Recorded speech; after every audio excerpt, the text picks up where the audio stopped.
Todos abriram Daniel capítulo 2.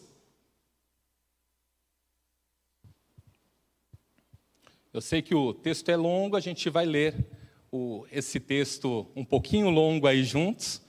Caso você ainda não tenha iniciado a sua leitura bíblica anual, um capítulo da Bíblia você já vai vencer agora neste momento, tá bom? Então bora lá. No segundo ano de seu reinado, Nabucodonosor teve sonhos. Sua mente ficou tão perturbada que ele não conseguia dormir.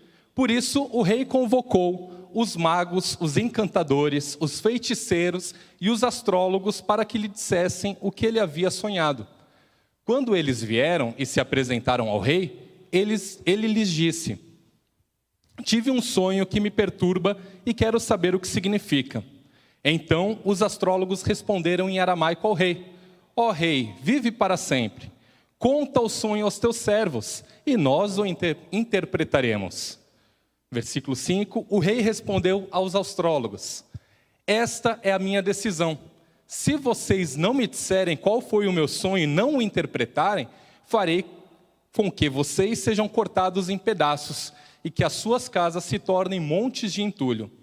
Mas se me revelarem o sonho e o interpretarem, eu lhes darei presentes e recompensas e grandes honrarias. Por isso, revelem-me o sonho e a sua interpretação. Mas eles tornaram a dizer: conte o rei o sonho a seus servos, e nós o interpretaremos. Então o rei respondeu: já descobri que vocês estão tentando ganhar tempo, pois sabem da minha decisão. Se não me contarem o sonho, todos vocês receberão a mesma sentença, pois vocês combinaram enganar-me com mentiras, esperando que a situação mudasse. Conte-me o sonho e saberei que vocês são capazes de interpretá-lo para mim. Os astrólogos responderam ao rei: não há homem na terra que possa fazer o que o rei está pedindo. Nenhum rei, por maior e mais poderoso que tenha sido, chegou a pedir uma coisa dessas a nenhum mago, encantador ou astrólogo. O que o rei está pedindo é difícil demais. Ninguém pode revelar isso ao rei, senão os deuses, e eles não vivem entre os mortais. Isso deixou o rei tão irritado e furioso que ele ordenou a execução de todos os sábios da Babilônia. E assim foi emitido o decreto para que fossem mortos os sábios. Os encarregados saíram à procura de Daniel e dos seus amigos para que também fossem mortos. Arioque, o comandante da guarda do rei, já se preparava para matar os sábios da Babilônia, quando Daniel dirigiu-se a ele com sabedoria e bom senso. Ele perguntou ao oficial do rei, no versículo 15, por que o rei emitiu um decreto tão severo? Arioque explicou o motivo a Daniel. Diante disso, Daniel foi pedir ao rei que lhe desse um prazo e ele daria a interpretação. Daniel voltou para casa, contou o problema a seus amigos Ananias, Misael e Azarias e lhes pediu que rogassem ao Deus dos céus que tivesse misericórdia acerca desse mistério, para que ele e os seus amigos não fossem executados com os outros sábios da Babilônia. Então, o mistério foi revelado a Daniel de noite numa visão. Daniel louvou a Deus, o Deus dos céus, e disse: louvado seja o nome de Deus para todo sempre. A sabedoria e o poder a ele pertencem.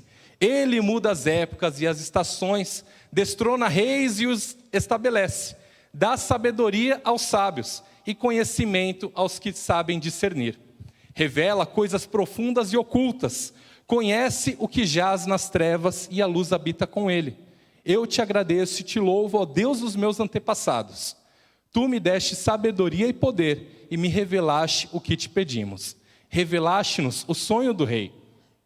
Então Daniel foi falar com Arioque, a quem o rei tinha nomeado para executar os sábios da Babilônia, e lhe disse: não execute os sábios, leve-me ao rei, e eu interpretarei para ele o sonho que ele teve. Imediatamente, Arioque levou Daniel ao rei e disse: encontrei um homem entre os exilados de Judá que pode dizer ao rei o significado do seu sonho. O rei perguntou a Daniel, também chamado de Beltesazar: você é capaz de contar-me o que vi no meu sonho e interpretá-lo? Daniel respondeu: nenhum sábio, encantador, mago ou adivinho é capaz de revelar ao rei o mistério sobre o qual ele perguntou. mas existe um Deus nos céus que revela os mistérios. Ele mostrou ao rei Nabucodonosor o que acontecerá nos últimos dias. O sonho e as visões que passaram por tua mente quando estavas deitado foram os seguintes, versículo 29. Quando estavas deitado, ó rei, tua mente se voltou para as coisas futuras, e aquele que revela os mistérios te mostrou o que vai acontecer. Quanto a mim, esse mistério não me foi revelado, porque eu tenha mais sabedoria do que os outros homens. Mas para que tu, ó rei, saibas a interpretação e entendas o que passou pela tua mente. Tu olhaste, ó rei, e diante de ti estava uma grande estátua. Uma estátua enorme, impressionante, e a sua aparência era terrível. A cabeça da estátua era feita de ouro puro. O peito e o braço eram de prata. O ventre e os quadris eram de bronze.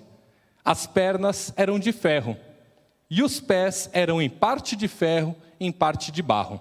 Enquanto estavas observando, uma pedra soltou-se sem auxílio de mãos. Atingiu a estátua nos pés de ferro e de barro e os esmigalhou.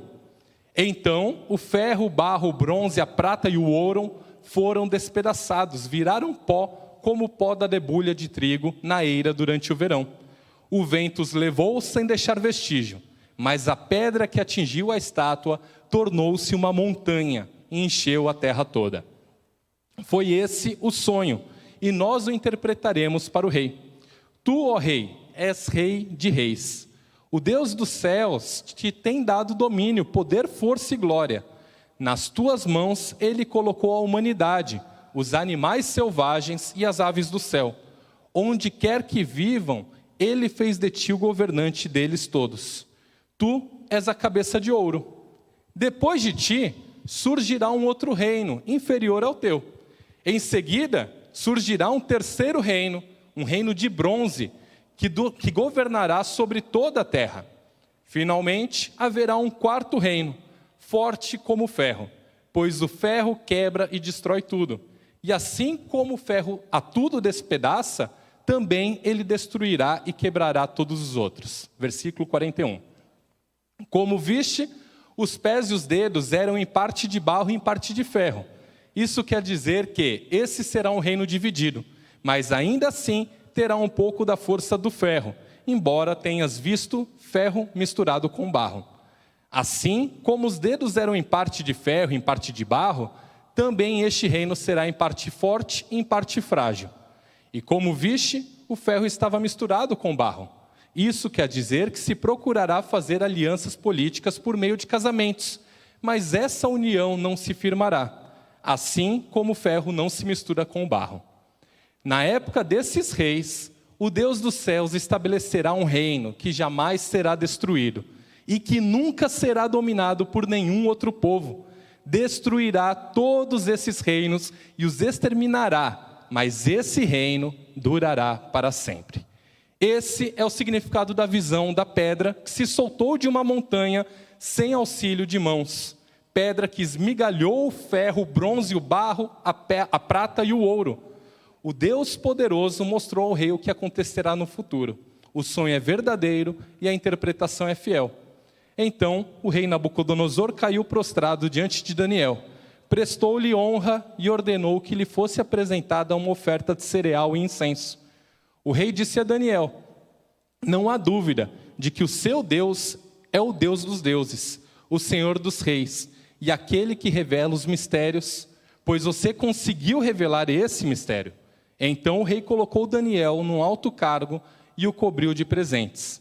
Ele o designou governante de toda a província da Babilônia e o encarregou de todos os sábios da província. Além disso, a pedido de Daniel, o rei nomeou Sadraque, Mesaque e Abdinego, administradores da província da Babilônia, enquanto o próprio Daniel permanecia na corte do rei. Muito bem, antes da gente começar a falar sobre o capítulo 2, primeiro eu vou tomar um gole d'água, o texto foi longo.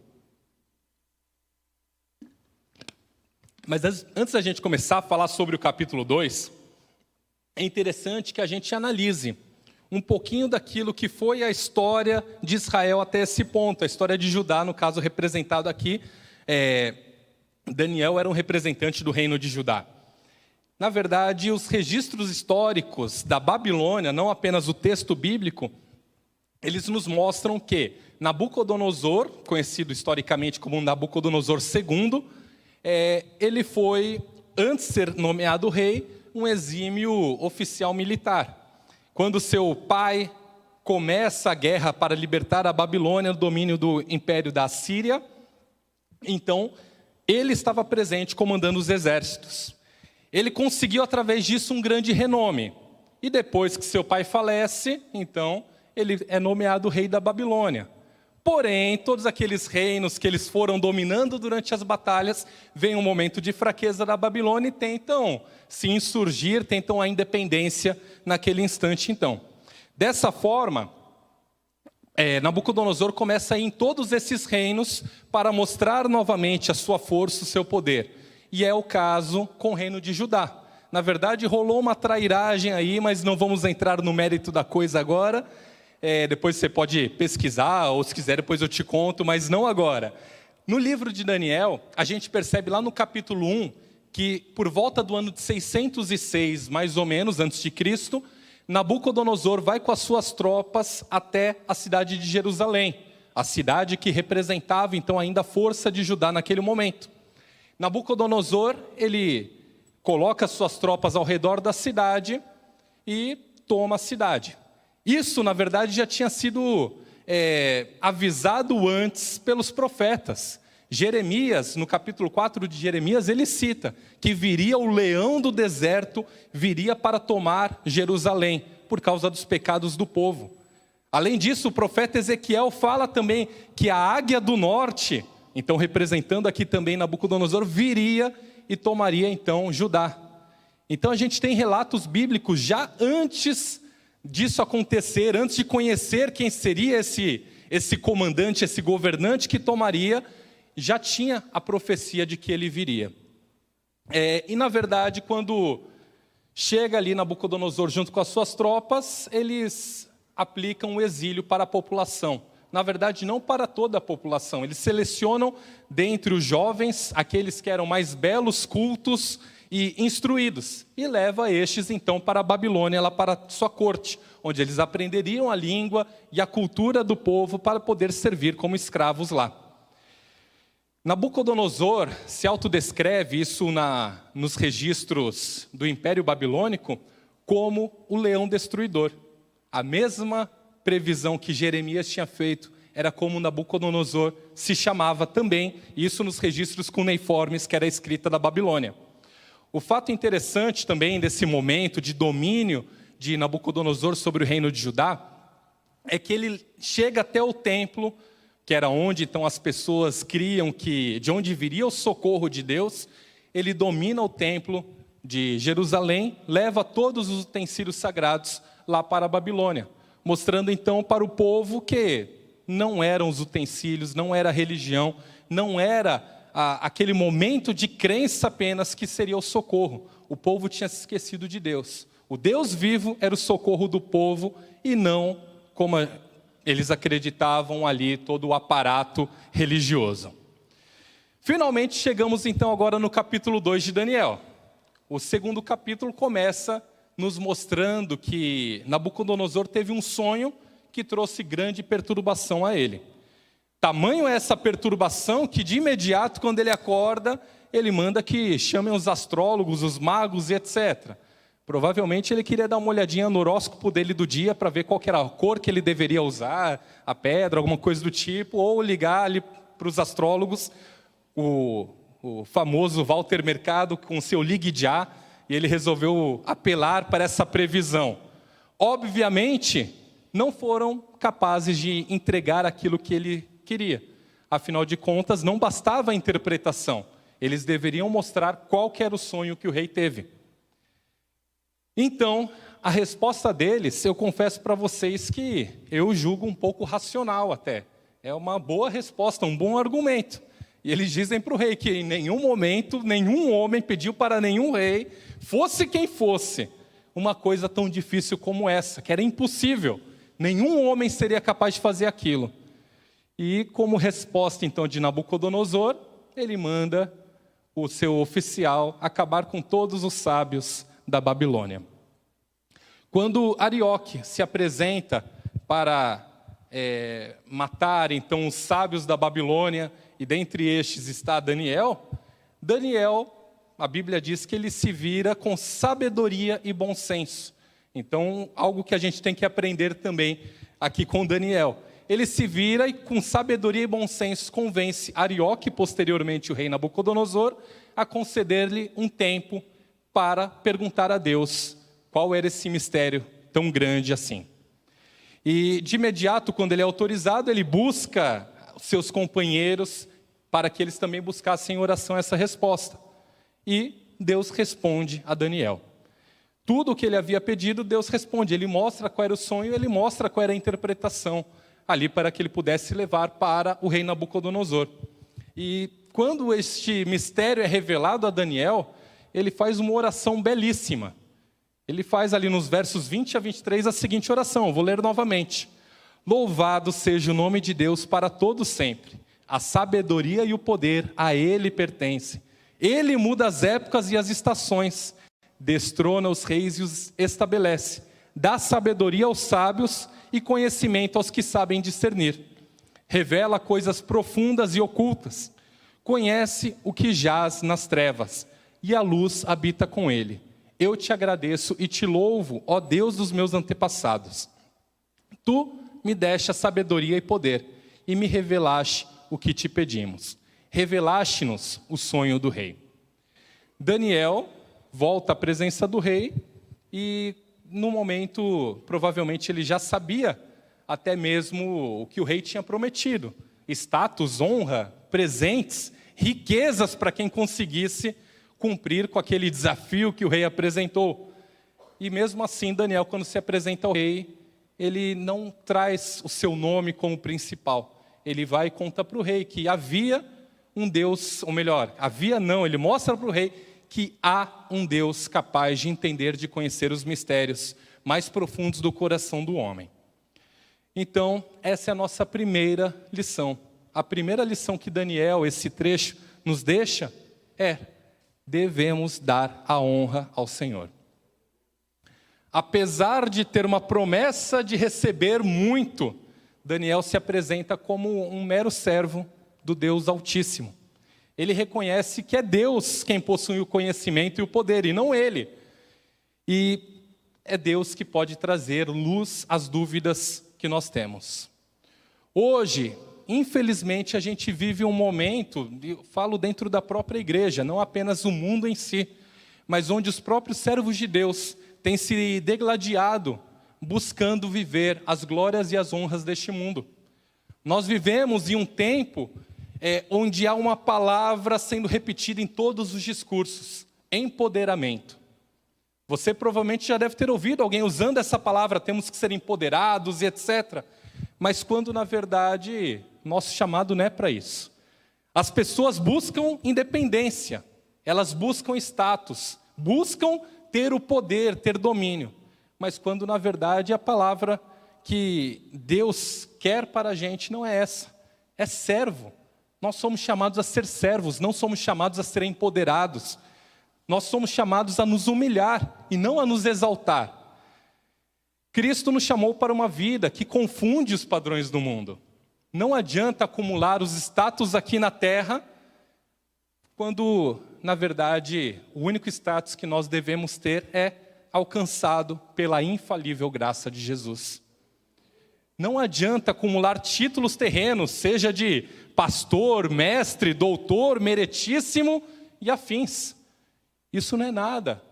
Nosso título que devemos ter e nos orgulhar de ter é reconciliados por Cristo Jesus. As honras desse mundo podem até acontecer, como foi o caso de Daniel, mas essa não pode ser a nossa busca. A nossa busca é para que nós, cada dia mais, sejamos menores e Cristo seja exaltado através das nossas vidas. Essa é a primeira lição que Daniel está nos dando aqui. E a seguir, Daniel começa a narrar o sonho do rei. Lá no versículo 31, ele começa a mostrar para o rei qual era o sonho que ele teve.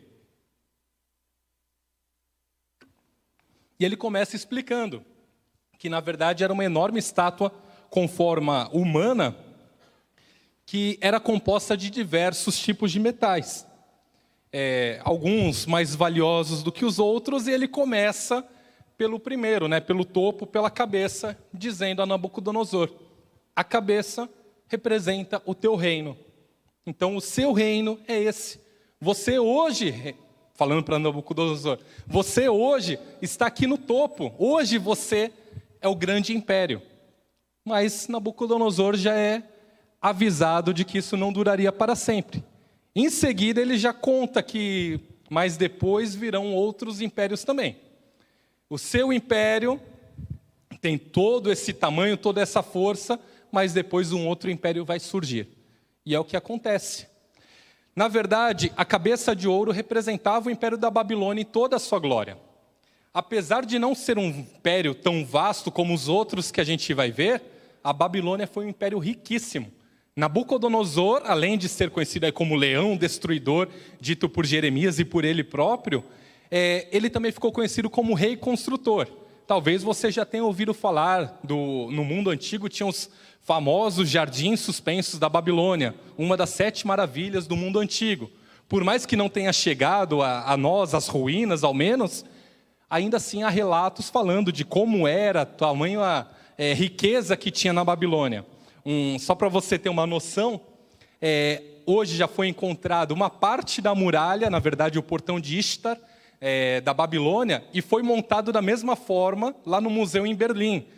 Só que só encontraram a parte baixa do portão. A parte baixa desse portão tem 15 metros de altura por 30 de largura.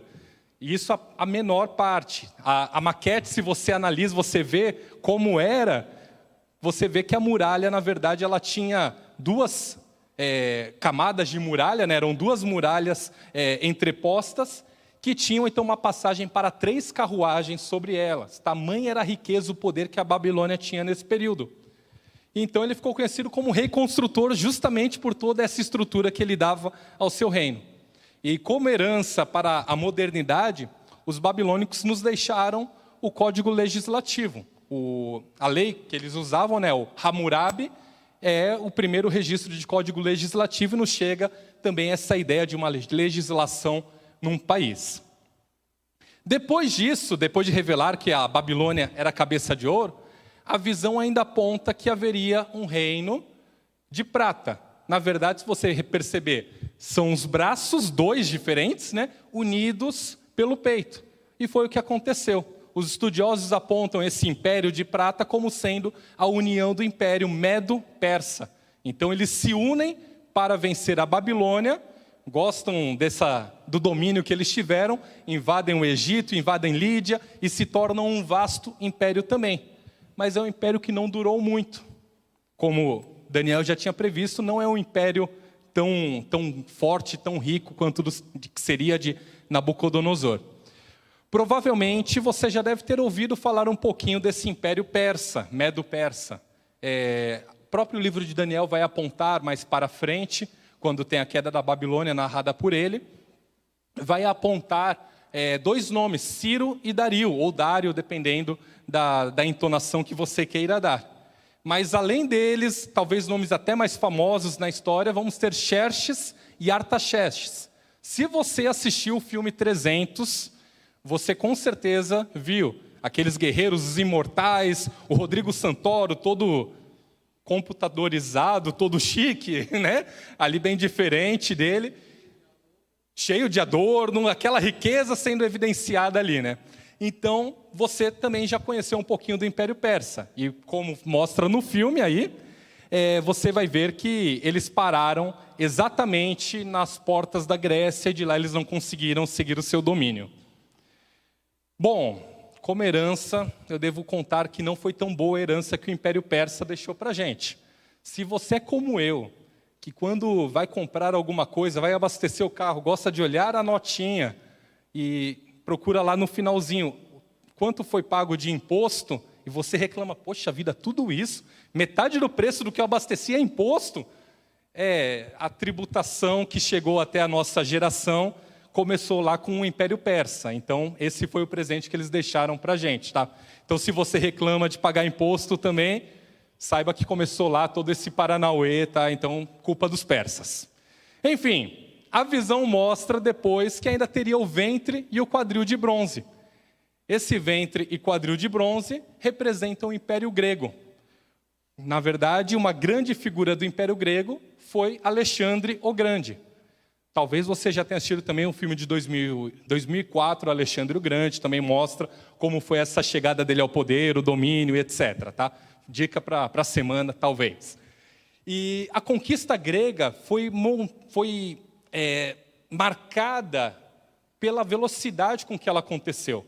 Na verdade, Alexandre sai de Perla, na Grécia, e avança rumo ao Oriente, dá a volta pela África, tomando todo o Egito, o norte da África, volta tomando todo o Oriente Médio, avança até chegar na Índia, tudo isso em menos de 10 anos. Em 10 anos, Alexandre domina todo o mundo conhecido até então.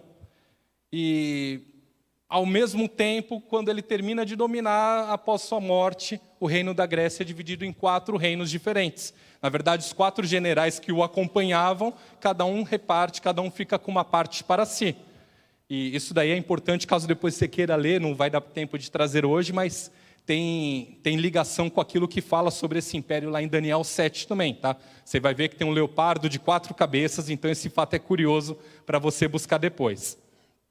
E falando assim, o que eles deixaram de legado para a gente, esse império grego, eles nos deram os fundamentos da filosofia ocidental, da cultura ocidental, e o tamanho foi o domínio territorial e até mesmo cultural que eles impuseram ao mundo naquela época. O nosso Novo Testamento, que a gente conhece, ele foi escrito em grego. E outra coisa que eles nos deixaram também, que aí com certeza você conhece, os Jogos Olímpicos nasceram nessa época aqui com Alexandre também, tá? E finalmente, sei que você já está cansando aí dessa história toda que está sendo contada, chegamos às pernas de ferro. E elas eram ligadas também ali pelo barro, né? E esse império de ferro é apontado como sendo o Império Romano. Roma, sem dúvida alguma, foi o mais brutal império que existiu até então. Até porque, além da sua própria imposição, seu domínio, se você pensar que depois, ainda por 3 séculos, eles perseguiram e massacravam todo aquele que se dizia cristão, então você vê que era um império que gostava, na verdade, parecia gostar de impor a sua força, né? Roma é um império enorme, para você ter ideia. Tudo aquilo que era banhado pelo Mediterrâneo, toda a região ali do mar Mediterrâneo ao sul da Europa, eles dominaram. Eles dominaram 3 continentes, África, Ásia e Europa. Tamanho era o poder desse império. E eu digo Europa, inclusive atravessando da França para a Inglaterra, o que hoje é a Inglaterra, eles tomando todo esse espaço para eles. E da mesma forma que as 2 pernas da estátua, obviamente ela tinha 2 pernas, né? Roma também tem essa representação. Ela também tem a sua divisão, feita depois entre Império Romano Ocidental e o Império Romano Oriental. Como legado, os romanos nos deixaram a política. Talvez não seja tão bom um legado assim também, né? Nos deixaram toda a parte de organização da sociedade. As estratégias bélicas, foi o primeiro exército a realmente utilizar estratégia com seus generais. Tudo isso foi deixado por Roma. Além, um fato curioso é que eles também deixaram uma malha viária, então construíram diversas estradas ligando todo o seu império. Isso é curioso porque, mesmo 2000 anos tendo passado, algumas dessas estradas até hoje ainda são transitáveis, em perfeito estado, e os nossos governantes poderiam aprender um pouquinho ali com os engenheiros de Roma também, né? Mas isso também é interessante porque depois, quando é proclamado o Evangelho de Cristo, isso facilitou muito a rápida expansão através de todo o Império Romano. Essa preocupação que eles tiveram de ter tudo de fácil acesso, depois facilitou também o caminho do Evangelho. Bom, Daniel cita que nesse reino de Roma teriam as alianças. Ele fala sobre a mistura de barro e ferro. E a ascensão, inclusive, do primeiro César de Roma, Júlio César, só acontece porque ele casou com a filha de um político, casou com Cornélia, filha de Lúcio Cláudio, se não me falha a memória, e assim então ele consegue ascender politicamente e depois se impor como ditador de Roma. Bom, talvez você não goste tanto de história quanto eu, tá? Então talvez para você até aqui tenha sido chato. Por que está falando sobre tudo isso? É importante que a gente entenda. Por quê? Há uma sequência, uma linha de sucessão entre os impérios. Conforme um império caía, outro surgia.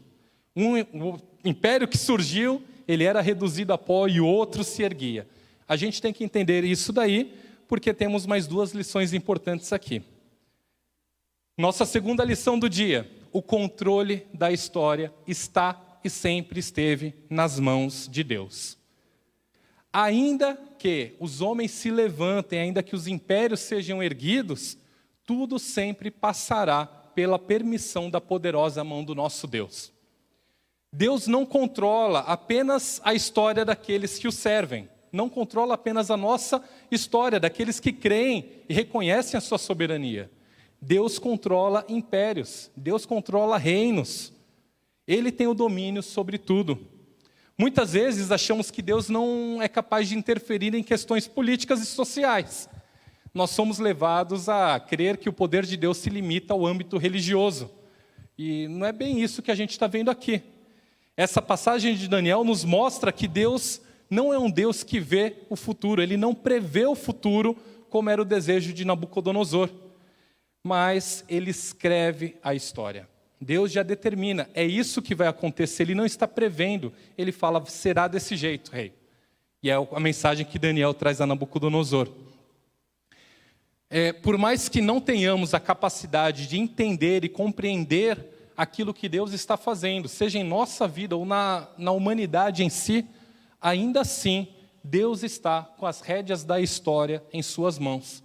E Ele nos guia para o triunfante dia, o glorioso dia, onde Cristo Jesus terá o seu reino aqui junto conosco também.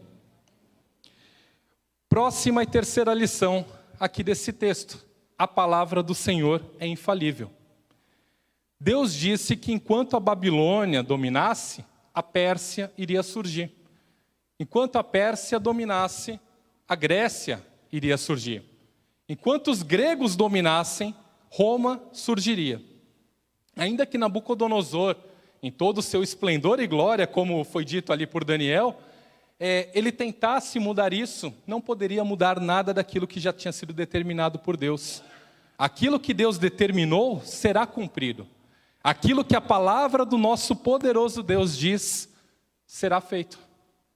Não há espaço para falhas, erros ou senões na palavra do Senhor. Ele é o mesmo ontem, hoje e eternamente. A sua palavra é capaz de trazer vida ao mais ermo lugar. A sua palavra é capaz de trazer esperança àquele que está desolado. A sua palavra é capaz de trazer luz sobre toda e qualquer forma de treva. Continuando o texto, nós vemos que, além dessa estátua, tem mais uma parte da visão que é importantíssima. Nós temos uma rocha que é apresentada em sonho a Nabucodonosor. A pedra do sonho tem duas características marcantes ali descritas pela visão. A primeira é que o movimento inicial, aquele que a lança, não foi feito por mãos humanas. Este é o primeiro detalhe que Daniel nos entrega. E a segunda lição que Daniel também nos dá sobre essa rocha é que depois dela ter destruído os impérios, ela se ergue como um forte monte que domina toda a terra. Certamente, nesse momento, já está fervilhando aí na sua mente, no seu coração, o que pode indicar, o que pode ser essa rocha.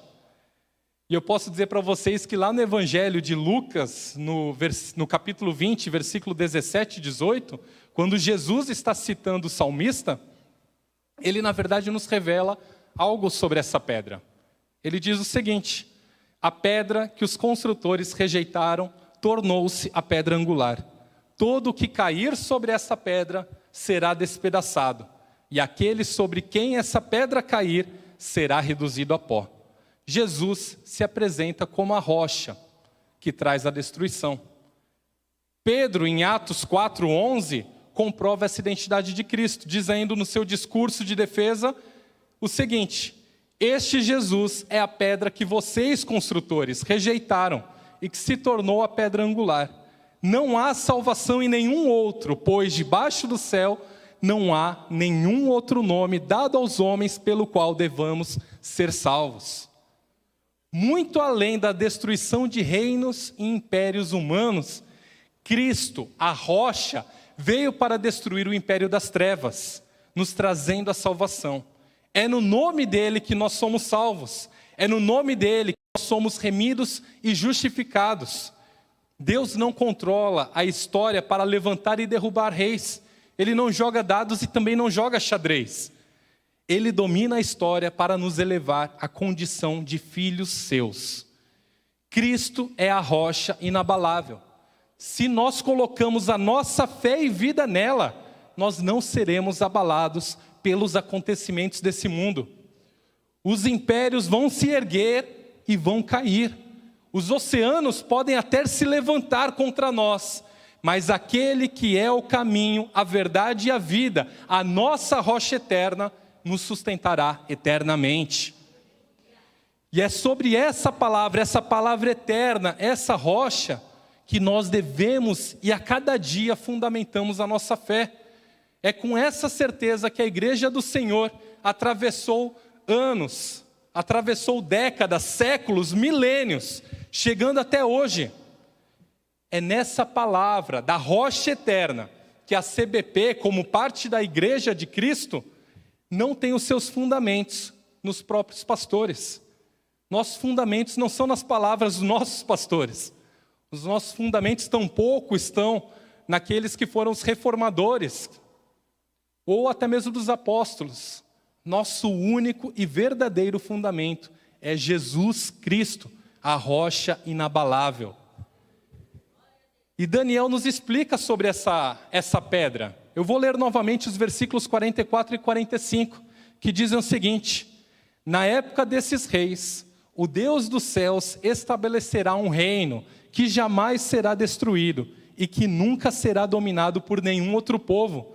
Destruirá todos esses reinos e os exterminará, mas esse reino durará para sempre. Esse é o significado da visão da pedra que se soltou de uma montanha, sem o auxílio de mãos, pedra que esmigalhou o ferro, o bronze, o barro e a prata e o ouro. O Deus poderoso mostrou ao rei o que acontecerá no futuro. O sonho é verdadeiro e a interpretação é fiel. Lembre-se que nesse momento, Daniel está naquele primeiro império. Ainda não sabia quais seriam os próximos dias, mas Deus está revelando, mostrando como ele conduz a história. Inclusive de um rei que não era o rei do seu próprio povo, mas era um rei colocado ali naquele momento por Deus. O Império Babilônico viu seu fim quando os persas se levantaram. O Império Persa viu seu fim quando os gregos se levantaram. O Império Grego viu seu fim quando os romanos se levantaram. E o Império das Trevas viu seu fim quando Cristo Jesus, a rocha inabalável, se levantou para resgatar e consolidar a salvação da sua igreja e sustentando ela até hoje. E dessa forma prosseguimos e vivemos. João Batista foi um profeta de uma única mensagem. E a mensagem dele era: arrependei-vos, porque o reino de Deus está próximo. Com certeza, o fato de ter uma única mensagem não tornou João Batista um profeta menor comparado a qualquer outro. Muito pelo contrário. A todo instante, a pregação de João era: arrependei-vos, porque o reino de Deus está próximo. Você pode ver isso em Mateus 3:2. Quando Jesus envia os seus discípulos em missão, quando ele comissiona eles de 2 em 2 para que fossem pregar as boas novas do Evangelho, ele diz o seguinte: enviem essa mensagem, o reino de Deus está à vossa disposição. Está lá em Lucas 10:9. Quando os fariseus questionam sobre a vinda do reino de Jesus, ele é enfático na sua resposta. E ele diz: ele já é palpável, já está aqui entre vocês. Quando Jesus está celebrando a ceia, pouco antes da sua morte, ele avisa que ele não poderia tornar a experimentar aquele momento, aquela ceia, e não poderia sequer tomar novamente um cálice de vinho antes que o reino fosse inaugurado, fosse instaurado também. Jesus disse que não tomaria vinho antes que o reino de Deus viesse. Está lá em Lucas, do capítulo 22, versículo 15 a 18. Não sei se você consegue perceber essa ideia de gradação sobre o reino de Deus. João Batista anuncia que está próximo. Jesus fala que ele está disponível. Depois ele fala que já é palpável. E finalmente ele fala que não dá nem tempo de molhar novamente a boca antes que esse reino estaria aqui entre nós. Eu vou pedir para a equipe de louvor já vindo aqui para frente. E se a gente for olhar no Novo Testamento, são diversas as citações dentro dos evangelhos, das cartas, falando sobre o reino de Deus ou o reino dos céus. Quer dizer a mesma coisa, né? E mesmo nos outros livros, você vai ver que é um assunto constante, não algo apenas do evangelho. Por exemplo, Paulo diz em 1 Coríntios 15 o seguinte, lá no versículo 50. Contudo, irmãos, eu vos afirmo que carne e sangue não podem herdar o reino de Deus, nem o que é perecível pode herdar o imperecível. No momento em que este corpo perecível se revestir de incorruptibilidade e o que é mortal for revestido de imortalidade, então se cumprirá a palavra de Deus, a palavra que está escrita. Devorada, pois, foi a morte pela vitória. Onde está, ó morte, a tua vitória? Onde está, ó morte, o teu aguilhão? Porquanto o aguilhão da morte é o pecado, e o poder do pecado é a lei. Contudo, graças a Deus que nos dá vitória por intermédio de nosso Senhor Jesus Cristo. Nossa quarta e última lição de hoje é em Jesus que o reino inabalável se sustenta. Jesus é o próprio Deus que se fez homem. Ele habitou entre nós e sofreu o castigo dos nossos pecados. Para que nós pudéssemos ser livres, ele se tornou prisioneiro no madeiro. Para que fôssemos exaltados ao posto de filho, ele se humilhou. Para que fôssemos feitos santos, ele se tornou maldito. Para nos dar a vida, ele derrotou a morte. Ó morte, onde está a tua vitória? Somente um Deus eterno pode servir de fundamento a um reino que é eterno. Somente um Deus imutável pode servir de fundamento a um reino que não se abala. Cristo Jesus é a rocha que foi rejeitada por aqueles que firmaram as suas estacas sobre o pó humano. Cristo Jesus é a rocha que faz pó todos os fundamentos do homem. Fique de pé no seu lugar.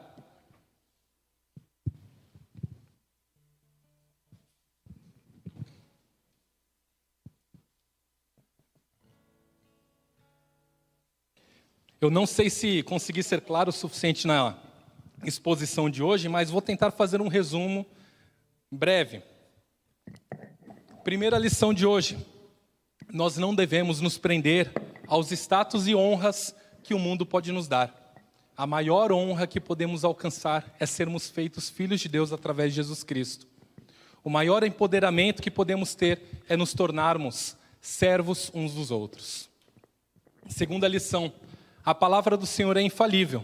Tudo aquilo que Ele prometeu naquela visão de Daniel se cumpriu. Hoje, com a luz da história, conseguimos ver isso. E cumpriu-se com perfeição. Mas esse poder de Deus, essa palavra não ficou lá atrás. Ela permanece viva até hoje. Terceira lição: Deus não prevê o futuro. Ele escreve a história. Os reinos, impérios e governantes do mundo são levantados e derrubados por Deus. A história da sua vida não é fruto do acaso. Você não chegou até aqui agora por coincidência. Deus tem as rédeas do tempo em suas mãos. As rédeas da sua vida estão nas mãos de Deus. Quarta lição: é em Cristo que firmamos os nossos pés. Ele é a rocha inabalável. É nele que todas as coisas existem. É em Cristo que nós depositamos a nossa esperança.